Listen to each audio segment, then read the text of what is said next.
Elle était dans le coma depuis 50 ans. Mais elle pouvait rapidement saisir des objets qui tombaient devant elle. Le médecin a été choqué par cette découverte étonnante. Il l'a immédiatement signalé à l'administration de l'hôpital. Mais au lieu d'être pris au sérieux, il a été ridiculisé par ses collègues. Oliver croyait que cette découverte pourrait certainement changer quelque chose. Il a cherché dans tous les dossiers disponibles, et a trouvé plus de 40 patients présentant des symptômes similaires, tous classés comme des conditions atypiques. Oliver a commencé à tester ses patients. Les résultats correspondaient à ses prédictions. Ces patients réagissaient fortement à des stimuli spécifiques. Par exemple, ce patient était attiré par des images en mouvement. Si les images s'arrêtaient, ses yeux regardaient ailleurs, alors qu'Oliver était perplexe. Il a remarqué que la patiente s'était arrêtée devant une table, réalisant que la table pourrait bloquer son chemin. Oliver et son collègue ont déplacé la table. Effectivement, elle a recommencé à avancer, mais personne ne savait où elle voulait aller. Oliver a enlevé tous les obstacles sur son chemin. Quand elle a atteint le bord des carrés noirs sur le sol, elle s'est arrêtée. Peu importe comment Oliver essayait de la tirer, elle ne bougeait pas.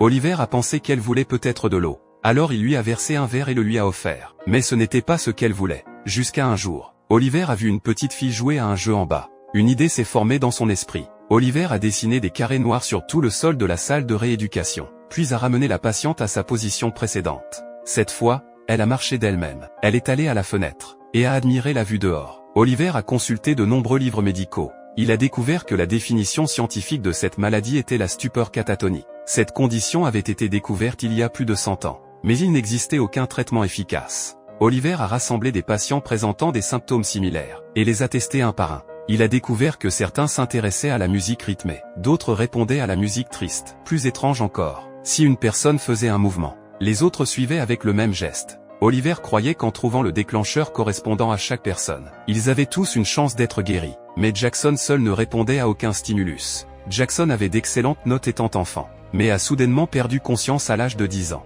Maintenant paralysé depuis 30 ans, toujours pris en charge par sa mère vieillissante. Oliver a scanné le cerveau de Jackson avec des instruments, mais son cerveau ne montrait aucune réponse. Quand Oliver a appelé Jackson par son nom, ses ondes cérébrales ont commencé à s'agiter. Alors Oliver a essayé de faire épeler son propre nom à Jackson, mais Jackson a écrit le nom de quelqu'un d'autre. Oliver a découvert que cette personne était un écrivain. Alors il a trouvé les livres de l'auteur et a commencé à les lire, essayant de comprendre le monde intérieur de Jackson de cette façon. Il a toujours cru que ses patients n'avaient pas perdu conscience.